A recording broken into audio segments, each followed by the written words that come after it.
नमस्कार, आप देख रहे हैं हर खबर। मैं हूं आपके साथ जागृति। तो चलिए रुक कर लेते हैं खबरों की ओर, जहां कोरोना के मामलों में कमी को देखते हुए प्रदेश में पहली से 9वीं तक के स्कूल आज से खोल दिए गए हैं। लेकिन इस बीच स्कूलों में कोविड नियमों के पालन करने का आदेश दिया गया है। साथ ही मास्क और कोविड सर्टिफिकेट के बिना स्कूल में किसी को भी एंट्री नहीं दी जाएगी। वहीं इस दौरान ऑनलाइन क्लासेस भी जारी रहेंगी।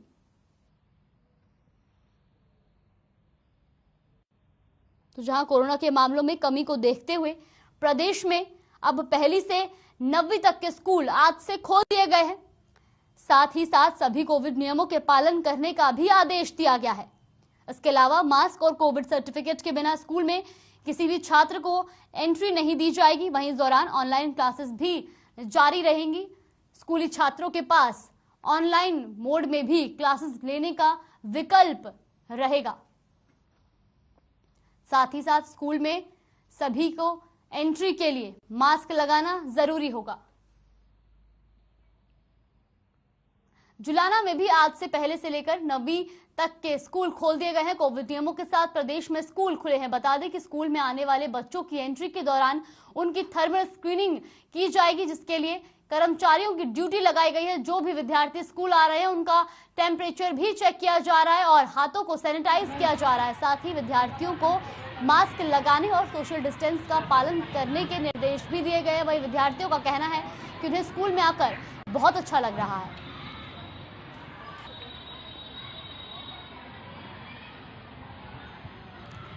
तो जहां जुलाना में भी आज से पहली से लेकर हम अपने डाउट्स को फेस टू फेस टीचर्स के सामने पूछ सकेंगे, जिससे हमें पढ़ाई में आसानी होगी। ऑनलाइन में कोई दिक्कत होती थी? ऑनलाइन में हमें कुछ ऐसा समझ में नहीं आता था। अच्छा, तो अब यहाँ पे टीचर्स के सामने बैठ के समझने में आसानी होती है और समझ में आता है। सरकार की हिदायतें थी कि भाई पहले जो स्कूल थे हमारे 10th, 11th और 12th के खुले हुए थे, परंतु आज से है ना ये हमारे जो पहली से लेकर के 9th तक की क्लासेज के लिए भी स्कूलों को खोल दिया गया है। कोविड के मद्देनजर सरकार का ऐसा डिसीजन था। इस मामले में कल 9 तारीख को ही लेटर जारी किया गया है और बच्चों में बड़ी खुशी है, आप देख भी रहे होंगे। और जो बच्चों की पढ़ाई में जो कमी आई है इस वजह से, इस महामारी की वजह से, हम कोशिश करेंगे कि उसकी कमी पूर्ति को पूरा करें।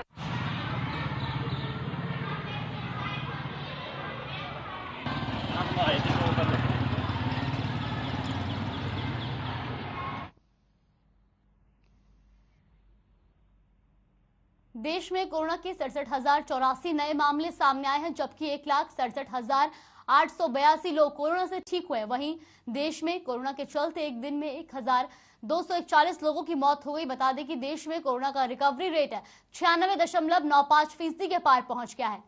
तो जहां बीते 24 घंटे में देश में कोरोना के 67,084 नए मामले सामने आए हैं, जबकि 1,241 लोग की कोरोना के चलते जान गई है। तो वहीं रिकवरी रेट की अगर हम बात करें तो रिकवरी रेट 96.95% के पार पहुंच गया है। तो जहां अब लगातार देश में कोरोना के 67,000 से मामले सामने आए, वही 1,67,882 लोग कोरोना से ठीक भी हुए हैं। इसके अलावा 1,241 लोगों की कोरोना से जान चली गई। वहीं देश में रिकवरी रेट की बात की जाए तो रिकवरी रेट 96.95% के पार पहुंच गया है।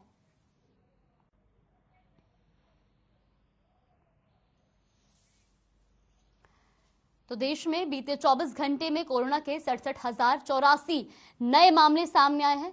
अब देश के कई जिलों में भी, कई राज्यों में भी कोरोना के मामलों में गिरावट देखी जा रही है। ऐसे में देश में भी अब रिकवरी रेट 96.95% के पार पहुंच गया है। वहीं बीते 24 घंटे में 1,241 लोगों की कोरोना से मौत हुई है। हरियाणा में कोरोना से राहत मिलती नजर आ रही है, जिसके चलते एक दिन में कोरोना के 1,489 मामले सामने आए हैं और 2,920 लोगों ने कोरोना को मात दी है, जबकि 14 लोगों ने कोरोना के चलते अपनी जान गंवा दी है। अगर कोरोना से रिकवर होने वाले लोगों की संख्या की बात करें तो प्रदेश में कोरोना रिकवरी रेट 98.2% के पार पहुंच गया है। वहीं गुरुग्राम में 510 नए मामले सामने आए हैं, जबकि फरीदाबाद में 110 और यमुनानगर में 151 कोरोना के संक्रमित पाए गए हैं। तो हरियाणा में भी अब कोरोना से राहत देखने को मिल रही है, जहां एक दिन में कोरोना के 1,489 मामले सामने आए हैं। वहीं 2,920 लोगों ने कोरोना को मात दी है। वहीं 14 लोगों की कोरोना के चलते मौत हो गई है, जबकि प्रदेश के रिकवरी रेट की अगर हम बात करें तो रिकवरी रेट अब 98.2% के पार पहुंच गया है।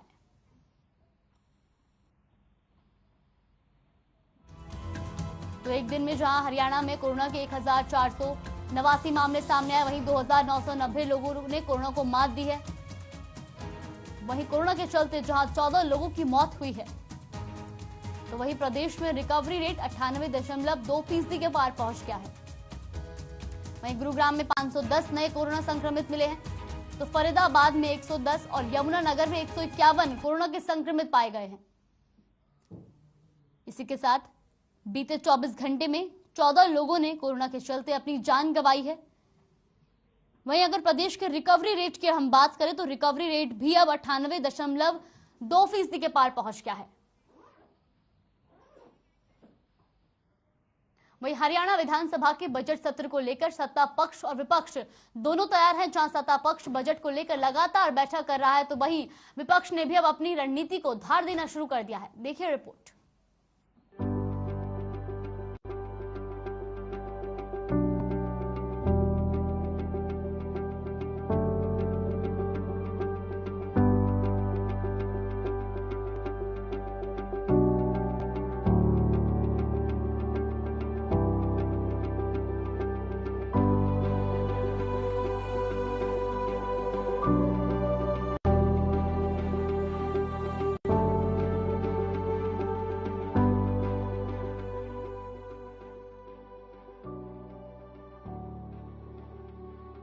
हरियाणा विधानसभा का बजट सत्र 2 मार्च से शुरू होगा। बजट सत्र शुरू होने की तारीख का ऐलान होने के साथ ही सत्ता पक्ष और विपक्ष ने अपनी अपनी रणनीति को धार देनी शुरू कर दी है।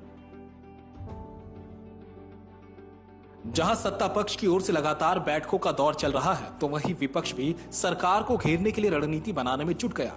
नेता प्रतिपक्ष भूपेंद्र सिंह हुड्डा ने चंडीगढ़ में कांग्रेस विधायक दल की बैठक बुलाई। हालांकि इस बैठक में किन किन मुद्दों पर चर्चा की गई, इस बारे में कोई जानकारी नहीं मिली। लेकिन भूपेंद्र सिंह हुड्डा ने कहा कि गुरुवार दोपहर 12 बजे प्रेस कॉन्फ्रेंस करेंगे, जिसमें कांग्रेस की ओर से कौन कौन से मुद्दे सदन में उठाए जाएंगे, साथ ही इस बार का बजट कैसा हो, इस बारे में जानकारी दी जा सकती है। हुड्डा ने कहा कि बजट जनहित में हो, यही उनका सरकार को सुझाव है। हरियाणा में राजनीतिक जो स्थिति है, परिस्थितियां हैं, उस पर चर्चा हुई और जो इस सरकार की गलत नीति, गलत फैसले की वजह से आम जनता को परेशानियां हो रही हैं, किसान, मजदूर, व्यापारी, कर्मचारी, ये सब बातों की चर्चा हुई और आने वाले विधानसभा स्तर में क्या क्या कॉल अटेंशन लाने हैं, क्या एडजर्नमेंट मोशन लाने हैं, इस बात की चर्चा हुई हमारी। और बाकी जो हर विधायक साथी के उसके यही आई बात कि लोग बहुत परेशान हैं। हर फैसला इस सरकार का जन विरोधी फैसला है। मैनिफेस्टो में वायदे किए, वो कोई पूरा नहीं किया, तो ये आने वाले विधानसभा स्तर में, बजट स्तर में, भाई अगर हम बजट देखेंगे, बजट अगर जनहित का हुआ तो हम उसको वेलकम करेंगे। उम्मीद नहीं है इस सरकार से कि जो अब तक जितने बजट दिए हैं, जन विरोधी दिए हैं, कर्जा बढ़ाने का एक काम किया है। कल पीसी है 12 बजे यहीं पे, ठीक है। वहीं मुख्यमंत्री मनोहर लाल ने भी चंडीगढ़ में बजट की तैयारियों को लेकर बैठक की। इस दौरान शहरी स्थानीय निकाय मंत्री कमल गुप्ता, मेयर्स और अधिकारी मौजूद रहे। बजट से पूर्व की जो तैयारी के नाते से बैठकें हैं, एक बैठक हमने सामूहिक की है, बहुत से विभाग और उनके सेक्रेटरी सब आए थे, लेकिन कुछ विभागों की अलग से एक्सक्लूसिव बैठक तय की थी। उसमें अर्बन लोकल बॉडीज है, रूरल डेवलपमेंट है, हेल्थ है, एजुकेशन है। तो उसमें आज अर्बन लोकल बॉडीज के सभी हमारे जो डीएमसीज हैं उनको बुलाया था, अधिकारी सारे डिपार्टमेंट के थे और सब बातों पर चर्चा की गई। जो अभी तक करते आ रहे हैं उसमें और आगे कैसे बढ़ सकते हैं, ताकि एक स्थानीय तौर पर भी हर एक लोकल बॉडी अपने अपने बजट बनाए और उस बजट में जो उनकी अपेक्षाएं हैं प्रदेश से वो रखें।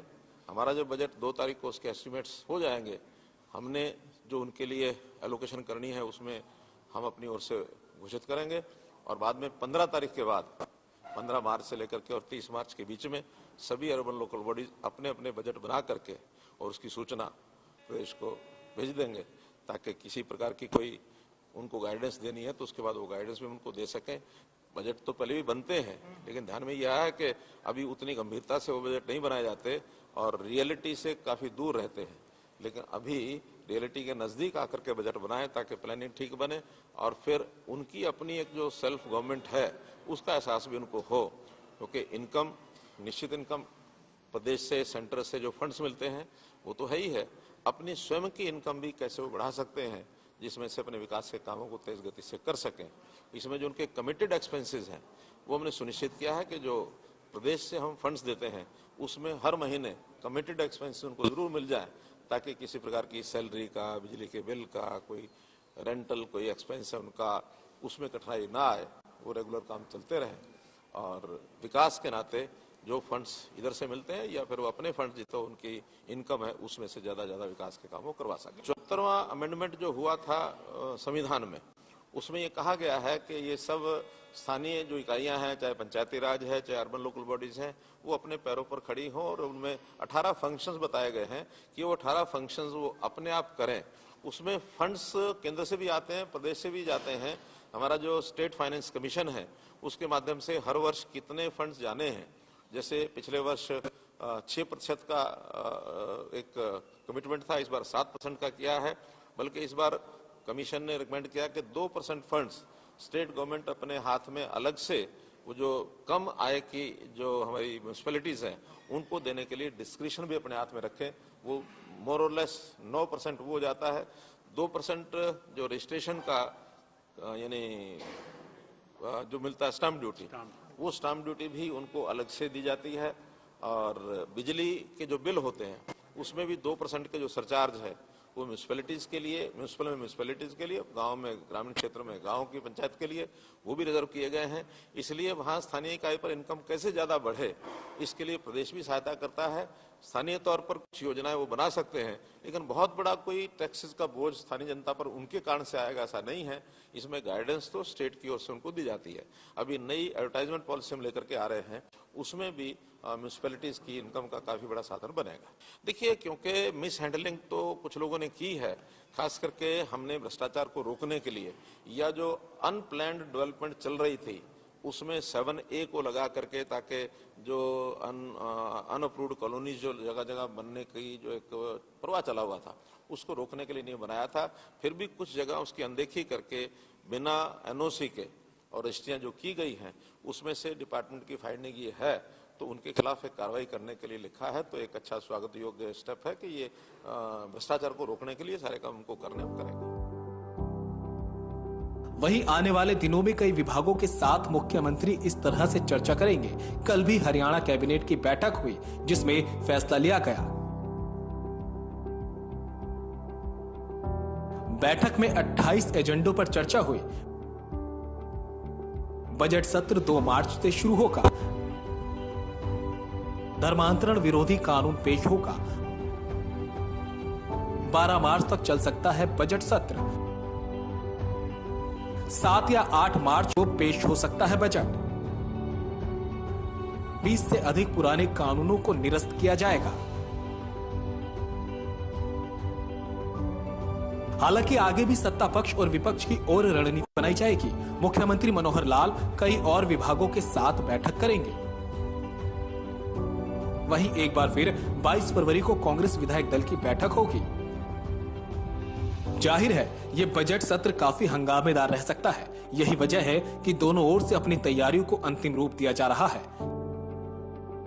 जहां सरकार पर अच्छा बजट पेश करने का दबाव होगा, वहीं विपक्ष चाहता है कि बजट ऐसा हो जिसमें सभी वर्गों का ध्यान रखा जाए।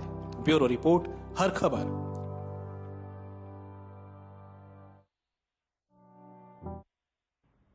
हरियाणा के उप मुख्यमंत्री दुष्यंत चौटाला ने NHAI और लोक निर्माण विभाग के अधिकारियों की बैठक की अध्यक्षता की और NHAI के चौधरीवास, मुलकाना, सरसौद, बिचपड़ी और सच्चा खेड़ा गांव में एलिवेटेड रोड का निर्माण करने के निर्देश दिए। इसके अलावा जुलाना विधानसभा क्षेत्र के अंतर्गत आने वाले नए ग्रीनफील्ड एक्सप्रेसवे को NHAI के पुराने रोड से जोड़ने के भी निर्देश दिए गए ताकि उस क्षेत्र में होने वाली दुर्घटनाओं को अंकुश लगाया जा सके।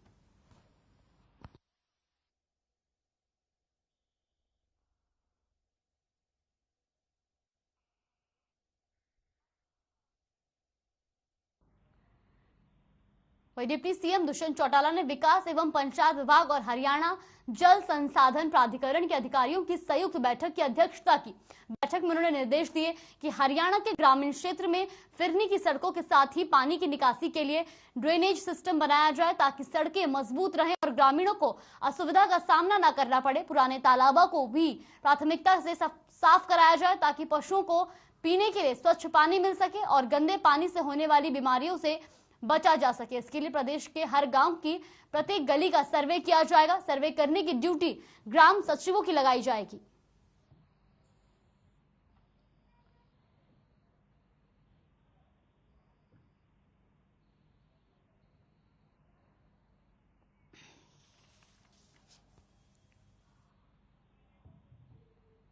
वहीं पीएम मोदी के आरोपों पर कांग्रेस नेता रणदीप सुरजेवाला ने ट्वीट करते हुए लिखा कि सांसद के दोनों सदनों में मन की बात नहीं बनी है।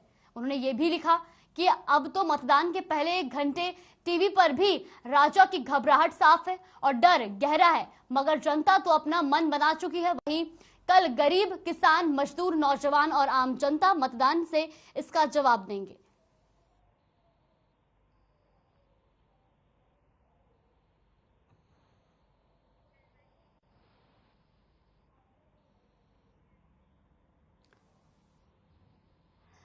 तो रणदीप सुरजेवाला ने जहां पीएम मोदी के आरोपों का ट्वीट कर जवाब दिया, उन्होंने कहा कि जनता अब अपना मन बना चुकी है और उन्होंने बीजेपी पर ट्वीट कर निशाना भी साधा है।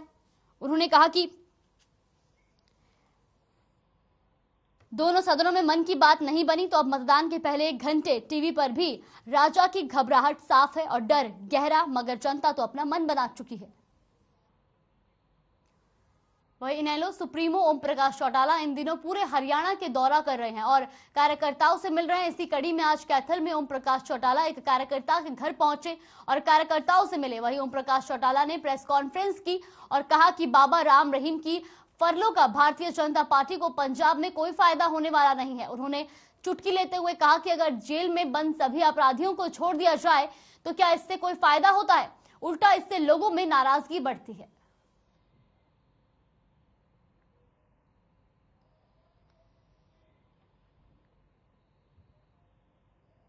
इसके कहने से अडानी मुझे लगता नहीं कि इससे कोई बीजेपी को फायदा होगा, बल्कि जेल में जो मुलजिम है उन सबको छोड़ दे तो क्या इससे कोई लाभ मिलता है, उससे लोगों में और ज्यादा नाराजगी बढ़ती है। आज इस देश का हर नागरिक, चाहे कोई किसी भी धर्म और मजहब को मानता है, किसी जाति का है, किसी वर्ग से जुड़ा हुआ है, और चाहे किसी के रोजगार कारोबार का कोई भी साधन क्यों ना हो, चाहे हिंदू है, सिख है, मुसलमान है, ईसाई है, आज इस देश का हर नागरिक मौजूदा लुटेरी सरकार से दुखी है, परेशान। आपकी सरकार बनेगी।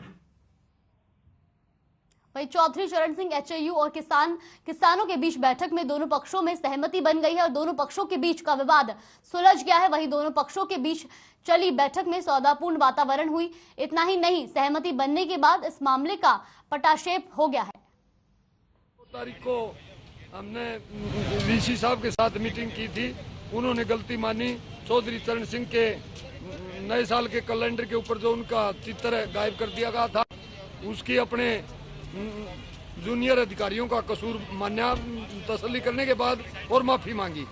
और जो विनय महिला नाम का यूनिवर्सिटी का ही कोई प्रोफेसर है, साइंटिस्ट है, उसका बदली यहाँ से कर दी थी पानीपत, क्योंकि उसने ये चित्र प्रकरण का को उजागर कर दिया था, विरोध किया था। तो जो कि 2 तारीख को हमने VC साहब के साथ मीटिंग, उन्होंने गलती मानी।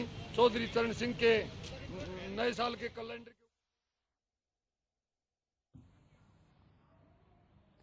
पुंडरी में स्टेट इलेक्ट्रिसिटी बोर्ड के बैनर के नीचे कर्मचारियों ने एसडीओ बिजली बोर्ड के खिलाफ जमकर नारेबाजी की। इस दौरान वही बातचीत में उन्होंने ये भी बताया कि एसडीओ हिम्मत सिंह जबरदस्ती दबाव बनाकर कुछ लोगों से काम करवा रहे हैं, जिसके चलते एक बिजली बोर्ड के कर्मचारी सतीश कुमार एलडीसी को चार्जशीट कर दिया गया है। वही सतीश कुमार ने कहा कि मेरे पास एसडीओ के नेता दबाव बनाया हुआ है कि मैं मानसिक रूप से काफी परेशान हो चुका हूं और कल से अगर कोई बात नहीं हुई तो उसके हादसे की जिम्मेदार भी हिम्मत सिंह ही होगा।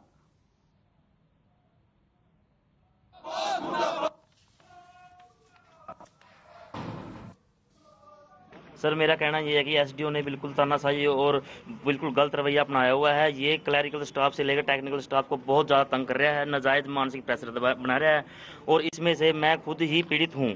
मेरी भी गलत तरीके से इसने चार्जशीट की है, जबकि 4 कनेक्शन प्लस दे सकते हैं, इससे ज़्यादा नहीं हम दे सकते।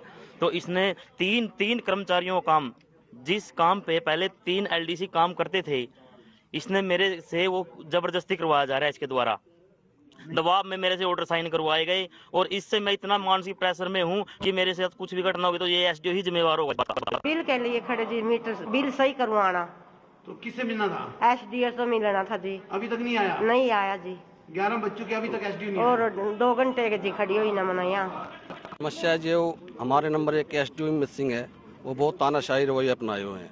हमारे एलडीसी हैं, उन पे वर्कलोड 4 वर्करों का है, 20,000 से ऊपर कनेक्शन है, फिर भी उनकी चार्जशीट आए दिन कर रहे हैं। वो एक्सप्लेनेशन चार्जशीट तो बहुत अड़ियल रवैया अपनाए हुए हैं। वहीं अगली खबर कुरुक्षेत्र से है, जहां पुराना बस स्टैंड और टैक्सी स्टैंड के पास बनी दुकानों पर सीएम फ्लाइंग की टीम ने छापेमारी की। इस दौरान टीम ने भारी मात्रा में अवैध शराब बरामद की, साथ ही 3 आरोपियों को भी पकड़ा। सीएम फ्लाइंग टीम ने इंचार्ज रजनीश ने बताया कि इस क्षेत्र में कई बार शिकायतें मिल रही थी कि यहां पर अवैध रूप से शराब बेची जा रही है। वहीं प्रतिबंधित क्षेत्र होने के कारण क्षेत्र में शिकायतें मिल रही थी। इसी बीच शराब बेचना पूर्ण रूप से बैन है। लाइसेंस और गैर लाइसेंस कोई भी शराब नहीं बेच सकता। आपको बता दें कि जब्त की गई शराब में 42 पेटी बियर और 24 पेटी अंग्रेजी और 6 देसी शराब बरामद की गई है।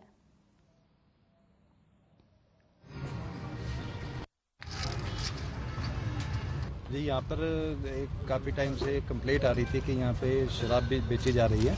तो जो ये प्रोटेक्टेड एरिया है, यहाँ लाइसेंस अनलाइसेंस कोई भी शराब बेचना परमिशनेबल नहीं है। तो आज हमने लोकल पुलिस की मदद से और एक्साइज डिपार्टमेंट की मदद से उनको साथ लेके यहाँ पे रेड की है और यहाँ रेड करने के बाद एक दुकान के अंदर और 2 गाड़ियों के अंदर हमने शराब बरामद की है और जो शराब की टोटल क्वांटिटी 42 पेटीज है अभी तक।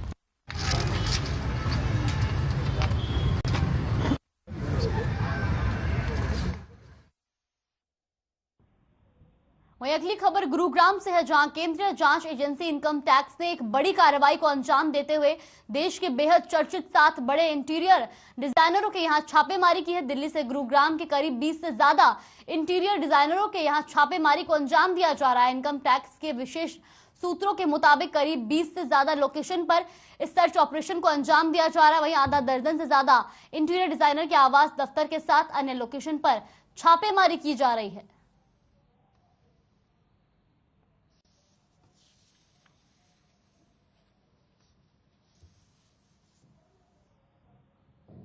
तो गुरुग्राम का नागरिक अस्पताल अब तस्करी का अड्डा बन गया है। जेल से इलाज कराकर वापस लौटने वाले कैदियों के पास से नशीला पदार्थ बरामद हो रहा है। हैरत की बात यह है कि पुलिस की ओर से कैदी को डॉक्टर के पास ले जाने के दौरान नशीला पदार्थ उनके पास पहुंच रहा है।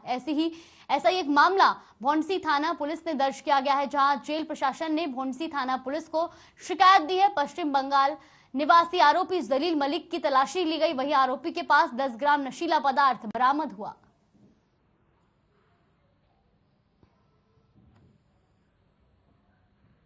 फिलहाल के लिए इस बुलेटिन में बस इतना ही। खबरों में बने रहने के लिए देखते रहिए हर खबर।